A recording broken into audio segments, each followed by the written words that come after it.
చేసుకున్న వారందరికీ డబ్బులు. తెలంగాణ ప్రభుత్వం ప్రతిష్టాత్మకంగా ప్రారంభించిన రాజీవ్ వికాసం పథకానికి ఊహించిన దానికంటే తక్కువ దరఖాస్తులు వచ్చాయని తాజాగా సమాచారం అంది. ముఖ్యంగా మొదటి 2 కేటగిరీల రుణాల స్పందన తక్కువ ఉండటంతో ఆ కేటగిరీల కింద దరఖాస్తు చేసుకున్న అర్హులైన వారందరికీ పూర్తి స్థాయిలో లబ్ధి చేకూరే అవకాశం ఉంది. అయితే 4 లక్షల విలువైన యూనిట్ల కోసం ఎక్కువ దరఖాస్తులు వచ్చాయి. దీంతో తక్కువ దరఖాస్తులు వచ్చిన కేటగిరీల నిధులు ఇతర కేటగిరీలకు మళ్లించే ఆలోచన ప్రభుత్వం ఉంది.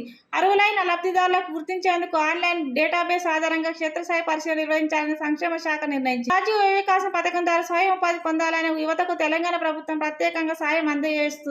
ఈ పథకంలో వివిధ కేటగిరీల వారీగా రుణ సాయం అందించేందుకు ప్రభుత్వం సిద్ధంగా ఉంది. అయితే ప్రారంభ దశలో కేటగిరీ 1, కేటగిరీ 2 కింద రుణాల మంజూరు ప్రాధాన్యత ఇవ్వాలని ప్రభుత్వం నిర్ణయించింది. ఈ 2 కేటగిరీల ప్రభుత్వం నిర్దేశించిన లక్ష్యం కంటే తక్కువ సంఖ్యలో దరఖాస్తులు వచ్చాయి. దీంతో ఈ కేటగిరీల కింద దరఖాస్తు చేసిన అర్హులైన వారందరికీ 100% లబ్ధి చేకూరే అవకాశం ఉంది. కేటగిరీ 1 కేటగిరీ కింద ఎంపికైన లబ్ధిదారులకు పూర్తి రాయితీతో 50,000 విలువైన యూనిట్లు మంజూరు చేయనున్నారు.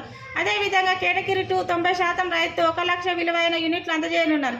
ఈ పథకం కోసం SC, ST, BC, minority, EBC వర్గాలకు చెందిన మొత్తం 16.23 లక్షల మంది దరఖాస్తు చేసుకున్నారు. వీరిలో కేవలం 1.32 లక్షల మంది దరఖాస్తులు మాత్రం కేటగిరీ 1, కేటగిరీ 2 కిందికి వచ్చాయి. అసలు ఈ 2 కేటగిరీల కింద 2.5 లక్షల మంది సాయం అందించడమే లక్ష్యంగా పెట్టుకుంది. లక్ష్యానికి సంబంధించిన అనుమతులు కూడా ఇప్పటికే మంజూరు చేయబడ్డాయి. అయితే వచ్చిన దరఖాస్తుల సంఖ్య సగానికి కూడా చేరుకోకపోవడం ప్రభుత్వ అధికారులను ఆలోచనలో పడేసింది.